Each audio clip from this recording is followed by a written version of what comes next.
I was just a kid, so before 9 years old, playing soccer, the coach said, okay, whatever team loses this scrimmage is gonna do push-ups. And my team won. The other team dropped down to do push-ups, and so did I. And the coach turned to me and said, Hannah, you won, why are you doing push-ups? And my response was, I don't want the other team to be stronger than me, coach. You have to want to stand on every one of those start lines. The last 9 weeks have been one of the biggest roller coasters of my life. Crusher and Tusher was a pretty average race.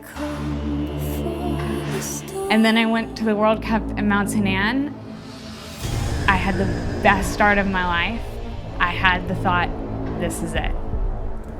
This is my day. And then I crashed and separated my shoulder.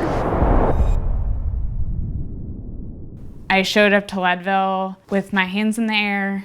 Whatever happens, happens, because pushing isn't gaining me any ground. And then I won Leadville. And I honestly feel like I crossed that finish line a different person. Not because I won, not because sponsors this or money that, but because I had learned the power of full surrender. I think I have stood on 25 start lines this year. I've raced in at least 7 different countries. I've raced everything from 20 minutes to 7.5 hours. I felt like we were really on a trajectory upward for the season. I felt like I paid those dues early, and I crashed on my face and immediately knew that I was concussed. I feel like yeah, it was a hard crash. It was a really high speed crash, and I landed straight on my face. So I took all the impact on my chin and my cheekbone. If I didn't feel 100% in my health, I wouldn't line up, because concussion is serious and the implications of racing with one would be serious. Whether or not I feel 100% in my ability to perform is a different question, because for the last 10 days, all I've done is proceed through return to play protocol. I think comparison starts to creep in when you want to be the best, because only one person gets to stand at the top of the podium, and every single time you want it to be you. But it only gets to be one person, no matter what. And it's the silliest thing, because we can cross the finish line and wish it was us all up and down. But at the end of the day, there's 10 people who all wish it was them. And there's 10 people who it could have been, but it wasn't.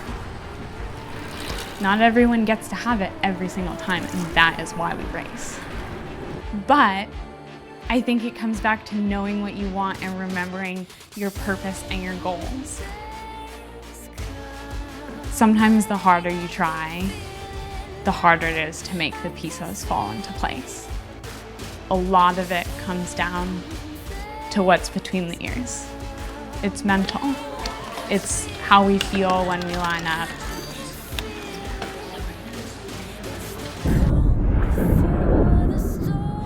For me, it's personal. It's all about the challenge. That's what I'm after. And I'll go to whatever stage it takes to find that. That's always been my biggest thing, is wanting to look at myself in the mirror at the end of the day and say, I did every single thing I could. I went for it at the start, and then, like 20 minutes in, I was just feeling that like claustrophobic head symptom, and I had to back off. And then the rest of the race, it was just like a story of like symptoms backing off, symptoms backing off, just like, it was the longest race of my life. The sport is so brutal. It can take you from your highest high to on your knees in a minute. And it's also seemingly a solo endeavor. I hope to be someone who can step into that space and relate to people in those highs and lows and show them that on the course and in life, they're never alone.